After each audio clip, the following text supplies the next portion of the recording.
എല്ലാവർക്കും നമസ്കാരം. ഏറ്റവും ശുഭഫലങ്ങൾ നൽകാൻ കഴിവുള്ള ഗ്രഹമാണ് വ്യാഴം. ഫലപ്രവചനത്തിൽ വ്യാഴന് പ്രഥമ സ്ഥാനമാണുള്ളത്. ചാരവശാൽ അനുകൂലനായ വ്യാഴൻ്റെ സഹായമില്ലാതെ ജാതക സൂചനകൾ പൂർണ്ണമാകുകയില്ലതാനും. ജ്യോതിഷ വിശ്വാസികൾ അതുകൊണ്ട് തന്നെ വ്യാഴൻ്റെ രാശിമാറ്റം ആകാംക്ഷപൂർവ്വമാണ് കാണുന്നത്.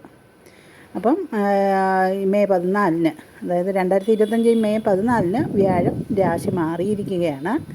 ഇത് മിഥുനം രാശിയിലേക്കാണ് മാറിയിട്ടുള്ളത്.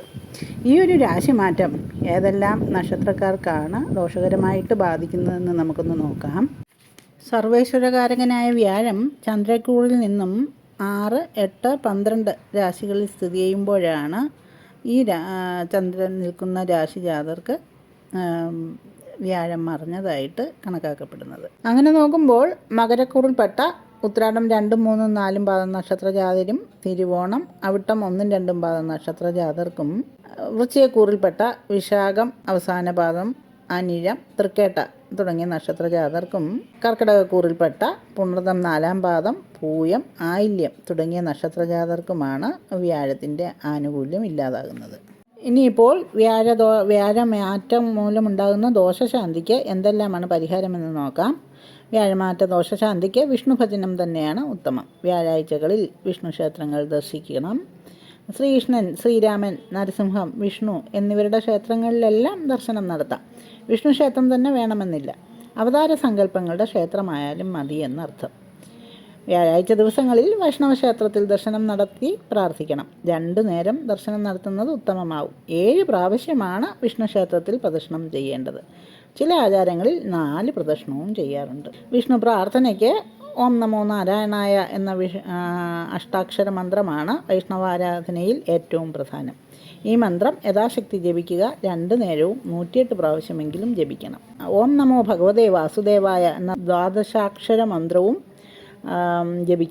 യഥാശക്തി ജപിക്കുന്നത് പാപശാന്തിക്കും ദുരിതശാന്തിക്കും ഗുണകരമാണ്. 2 നേരവും 33 പ്രാവശ്യമോ 108 പ്രാവശ്യമോ ഒക്കെ ജപിക്കാം. ശ്രീകൃഷ്ണ മൂലമന്ത്രം ഇഷ്ടകാര്യ വിജയത്തിനുതകും.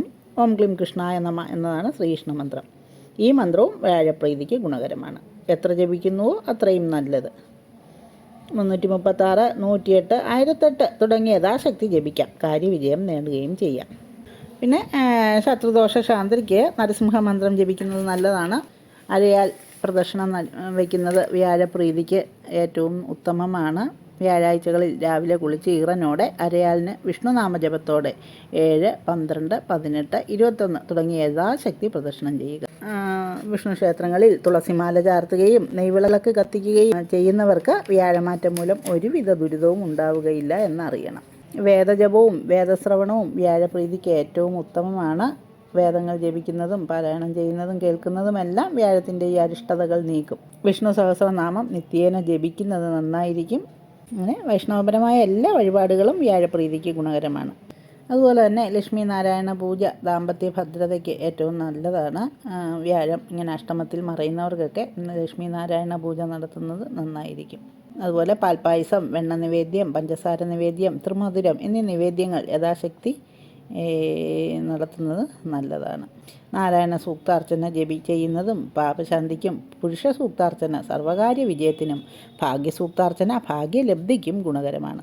സംവാദ സൂക്താർച്ചന പരസ്പര കലഹം മാറ്റും. മൂലമന്ത്രാർച്ചന, അഷ്ടോത്തര ശതനാമാർച്ചന, സഹസ്രനാമാർച്ചന എന്നിവ ഇഷ്ടകാര്യ വിജയത്തിന് ഗുണകരമാണ്. എല്ലാ അർച്ചനകളും 3, 5, 7, 9, 12 തുടങ്ങിയ യഥാശക്തി വ്യാഴാഴ്ചകളിൽ ചെയ്യാം. ഇങ്ങനെ വിഷ്ണു പ്രീതി വരുത്തിക്കൊണ്ട് വ്യാഴദോഷത്തിന് ശാന്തി വരുത്തി എല്ലാവർക്കും ഈ ഒരു വർഷം നന്നായിരിക്കട്ടെ എന്ന് ആശംസിക്കുന്നു. വീഡിയോ ഇഷ്ടമാവുകയാണെങ്കിൽ ലൈക്ക് ചെയ്യുകയും ഷെയർ ചെയ്യുകയും സബ്സ്ക്രൈബ് ചെയ്യുകയും ചെയ്യണേ. ജ്യോതിഷ സംബന്ധമായ സംശയങ്ങൾക്ക് എൻ്റെ വാട്സാപ്പ് നമ്പറിൽ ബന്ധപ്പെടാവുന്നതാണ്. എല്ലാവർക്കും നന്ദി, നമസ്കാരം.